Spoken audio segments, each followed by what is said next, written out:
T'es-tu bien dans ton coton ouaté? Hey! Y'a l'air de faire frais. T'es-tu bien dans ton coton ouaté?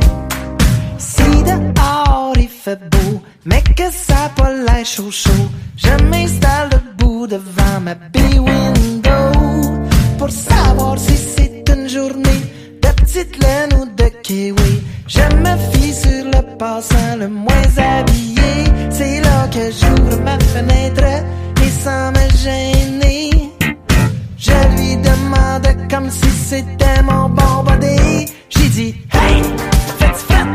On est-tu bien juste en coton ouaté? Hey, y'a l'air de faire fret. T'es-tu bien dans ton coton ouaté?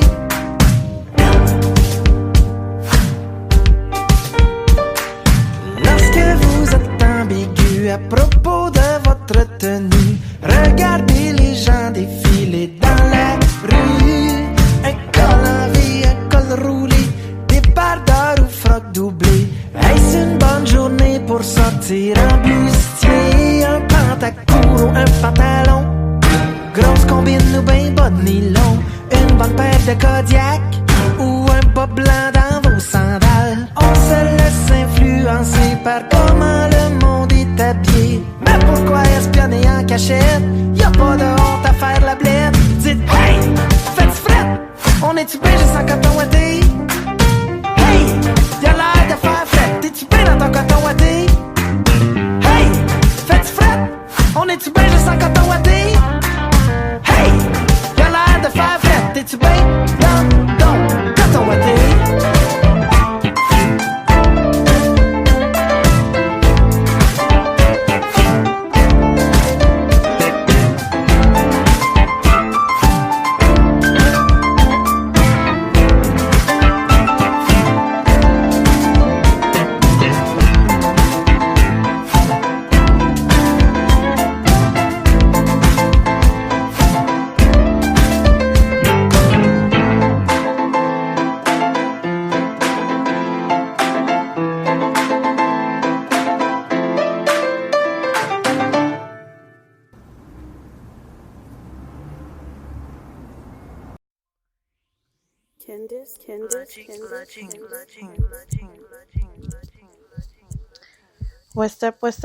What's up, everybody? This is Candice Fuego Show. You already know. OK. Aujourd'hui, cet épisode-là, là, je vous le dis tout de suite, ça va être juicy, crispy, my opinion, franglais, un petit peu de créole. Je donne mes opinions. Je donne mon observation aussi. And that's about it. Okay? So, by the way, thank you to all the people that's listening to me. Most of y'all are located outside of my city. That's what I've noticed. And some of y'all are also bloggers and having podcasts by your own. And I really like how we distributing the contents and seeing where we all located. It's pretty interesting. And I really like the love and the support, honestly. I will manage to meet y'all. It's really interesting. I'll have a conversation with y'all. And 2020, it's a year everybody's trying to establish new products, new stuff. And the advice I could say to some people, don't wait January 1st to start. Okay? Just start whenever you're ready to start. So it could be like today, you said, okay, today I'm doing this and that and this and that. I'm going to change that thing. I'm going to invest in that particular project and all that. You don't need to wait January 1st to start because it's just a calendar date. But your state of mind, your spirit, and your energy might be on a different phase. So you don't need to wait January 1st to start whatever project you want to build. I do agree 2020 seems to be a nice year to come up front, but it should be like that every year. So have a positive mindset to make sure you can gain all that positive results. So that was part of why I wanted to start my episode on that note, because what I'm about to discuss, it's like, yes, I'm always already talking about it and all that, but it's pretty juicy. It's a show that is located in Quebec, like I'm in Quebec, Canada, by the way, for people in the United States. You might not understand what I'm about to discuss about. It's a show, but y'all have a lot of reality shows. So I'm going to do one for Love and Hip Hop, Real Housewife coming on. I'm going to give my tips. But this time today, that episode, I'm going to talk about OD, Occupation Double, and I will talk about power. So power, I know I could connect with people from the States. Shout out my people in New York, Brooklyn. Shout out to people in New Jersey and Philly. I give a big shout out to y'all. And I have some of y'all from Florida too. Hello. So it is about it today. We're going to talk about Occupation Double. So I'm already apologizing for people that doesn't understand French, and I might have some slang from my city because I'm from Quebec. So you know what I'm saying? I have their language and accent. So I'm gonna keep it 100 on that note. But for power, I'm talking English though. OD, I'm talking French and English, but I'm gonna go ahead with French for OD because you know I have to stay in my city. But power is like more general, so everybody's looking at it all North America, and I'm sure even my friends in Haiti. Big shout out to people in Haiti. You're watching Power too, so that's what's up. So OD man, yo, ça like OD man. Honestly, OD this year I like it for two reasons. Because it shows exactly how it works dating nowadays. How it is, how it works, how people communicating. It also showed a society. As I said, I have a passion in psychology. And I love talking about the society. Sociology is something that is a subject that is so diverse. And I'm going to go ahead in French. La passion que j'ai en psychologie, l'étude du comportement humain, c'est quelque chose qui est extrêmement intéressant si tu as une passion sur l'être humain.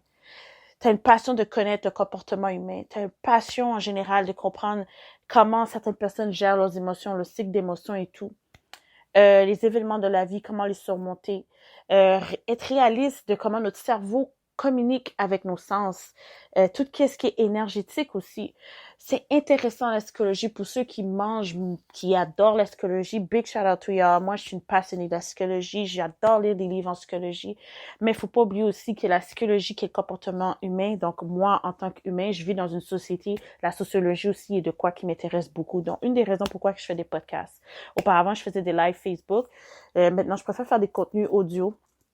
Des podcasts. D'autres projets vont venir graduellement. Don't worry, things about to get really juicy and crispy. I don't want to talk about it, you know what I'm saying? Just a question to move in silence.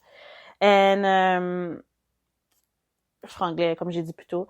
Puis, je vais vraiment commencer avec OD. Pourquoi? Parce que c'est très intéressant qu'est-ce qui se passe. Parce que ça nous montre vraiment comment la perception, les générations, la mentalité de chacun et chacune, les valeurs de chacun et chacune peut être diversifiée. Puis que il y a une chose que Claudie, elle a dit que j'ai beaucoup aimé, qui était de arrêter de juger les positions de chacun et chacune, de leur code, de leur façon de faire, leur façon d'être dans l'émission. Nous sommes pas là-bas, guys. Nous, ils nous montrent seulement qu'est-ce qu'ils veulent nous montrer pour donner un show. Mais eux, là-bas, là, ils ont pas accès à leur cellulaire. Ils peuvent pas parler avec les gens qu'ils aiment quand ils veulent, là, 24 heures sur 24. Oubliez pas le fait que nous, sur on travaille, on a une routine. Ça nous permet de déconnecter d'une réalité. Mais eux, là, ils sont pas au travail, ils prennent pas le métro, ils sont pas dans le trafic, ils sont rien, ils sont dans la chaleur, dans une piscine, ils s'entraînent, les caméras sont tout partout. Comme Big Brother, t'as plus de vie. Sur tout ce que tu fais, on te filme. Donc, c'est une autre réalité. C'est comme, à un moment donné, tu deviens qui tu es devant la caméra, tu t'en fous, tu t'adaptes, tu t'habitues, mais il y en a d'autres, comme, ils vont pas s'habituer devant les caméras, là. Tu vois la vie de la personne, tu la vois dans toutes ses émotions, dans tous ses états, dans toutes ses stratégies. Donc, on s'entend que c'est facile pour nous de porter un point de vue qu'on connaît rien de comment que ça se passe derrière les caméras. Donc, pour ceux qui s'y connaissent dans le milieu, c'est comme, il y a beaucoup de scripts. OK? Il y a beaucoup de planification. Il y a des fois, il y a des angles, comme ils expliquaient dans OD Extra, comme comment ça se préparait et tout. Puis des fois, même les candidats disaient que vous pensez que c'est juste 30 minutes. Non, des fois, là, ça prend beaucoup de temps pour faire le tournage. Donc, il faut comprendre sur l'aspect au niveau psychologique, plutôt, je peux dire, c'est pour ça qu'ils ont une belle équipe aussi pour les soutenir. Mais cette année, je constate qu'il y a beaucoup de candidats qui souffrent de maladies mentaux. Puis je veux pas dire que c'est pas des bonnes personnes, ok? Parce que je suis loin de pouvoir diagnostiquer ces candidats-là, mais c'est eux-mêmes qui l'ont dit, donc je me permets de le dire. Il y en a qui disaient qu'ils sortaient d'une dépression, il y en a qui étaient dans une dépression, il y en a qui sont anxieux, il y en a qui sortent de situations difficiles de leur vie avant d'être venus à OD. Donc, on connaît pas leur background, ok? Donc, I'm not here to judge them, I'm not there to put it on the low. as I know the society love to put other people on a certain level lower than them because they think they're superior than others. Me, I don't think that it's the best way to communicate or to give our opinion. As it is a show, let's talk about the show in general, how they talk, how they behave, how they doing they choose they are the partners and how they are really strategic. They have a strategy behind everything. OD, j'ai remarqué cette année, il brasse beaucoup les cartes. À un point que c'est pas trop monotone. Puis toujours des surprises. Et qu'est-ce que j'ai pris le temps hier selon qu'est-ce que j'ai pu apercevoir, hein? Puis dans les groupes aussi sur Facebook que je suis, les commentaires de chacun et chacune. Il y a quelque chose que Claudia a dit. Qu'est-ce qui maintient un couple? C'est l'amitié, l'amour et le sexe. Moi, j'approuve ça. Parce que quand tu as de l'amitié, tu es transparent, tu es apte de communiquer, tu es toi-même. L'amour développe parce que tu apprécies la personne comme il est avec tous ses défauts puis ses qualités. Et le sexe vient développer, en plus de l'intimité qui s'est créée dans l'amitié et dans les développements des sentiments, vous avez une passion qui est présente, puis c'est intense, puis que tout est vraiment comme à une optique merveilleuse. OK? Il y a une autre chose aussi que Claudia, elle a dit, que il y a des gens qui sont privés, ils se sentent pas à l'aise de faire certaines choses devant la caméra. Puis on peut déjà dire comme qui aime ça, se montrer dans la caméra, puis ils s'en foutent, là, you know. Tu sais, moi, j'ai rien à dire de mal sur Rim, mais je pense que Rim, elle aurait dû bounce avec Chris quand c'était temps de bouger, parce que son vibe d'avoir vu LP, là, puis d'avoir été agressante, j'ai trouvé qu'elle était agressive, ma belle agressante, là, ma belle, ok, avant vous commencer à talk shit sur moi, là.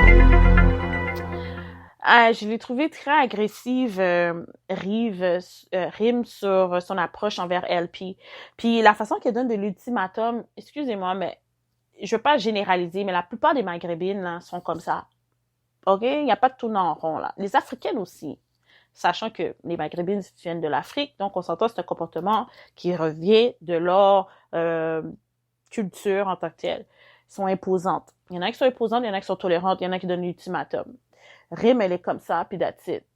Jennifer, elle aurait pu être pareille aussi, mais à cause qu'elle aime Kevin, OK, ça l'empêche de mettre son pied à terre.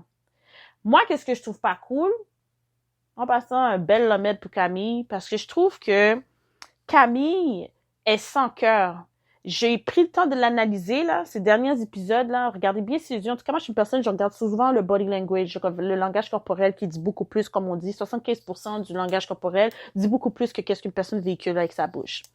Et Camille, je suis désolée, mais elle avait dit qu'elle était avec Kevin avant que Louis arrive, qu'elle ferait n'importe quoi pour gagner, puis que c'est un jeu, puis qu'elle va pas l'abandonner, puis tout. Camille, hier, là, quand Jennifer parlait comment Kevin était avec elle, je suis désolée, là, mais sa face, là, c'est la jalousie qui bouillonnait en dedans d'elle. Elle était mal à l'aise, elle a une rage contre Kevin que je sais pas où que ça sort, puis ça doit venir de Louis qui a parlé de qui était Kevin. Donc Louis a été stratégique, il a blow mind Camille. Mais l'affaire que Camille ne semble pas comprendre, c'est que Louis aussi est stratégique, il est pas con. Mais là, plus en plus, les gars dans les deux maisons, tu trustes pas Camille. Parce que le move qu'elle a fait, c'est vraiment une move de femme que comme... Tu vois, elle a l'air d'une femme trip d'un soir. OK, c'était you. Puis que là, elle commence à dire, oh, si, ça. Puis elle joue un petit jeu. Puis là, quelqu'un d'autre est venu piffrer. Puis son affaire, aïe, oh, checker peace. Tout le monde a fait ça, là. On va pas se mentir, là. Les hommes, là, on va se le dire, vous le faites souvent, là. Quand vous avez une autre femme qui est bien campée, là, qui fait plus votre affaire, vous allez drop down le case de l'autre, là, que vous avez déjà. Ou vous allez faire comme exactement qu'est-ce que LP est en train de faire. Il aime Rim comme backup, mais c'est Jennifer qui veut. Puis Jennifer qui aime LP comme backup, mais c'est Kevin qui veut. Le triangle amoureux. Ça, c'est rien de nouveau, right? C'est comme ça dans le street. Que t'es marié, pas marié, that's how it is. Est-ce que je suis surprise aujourd'hui? Non, mais je suis tellement contente que OD a montré, exposé la réalité des couples d'aujourd'hui. It is what it is. So là, si exemple,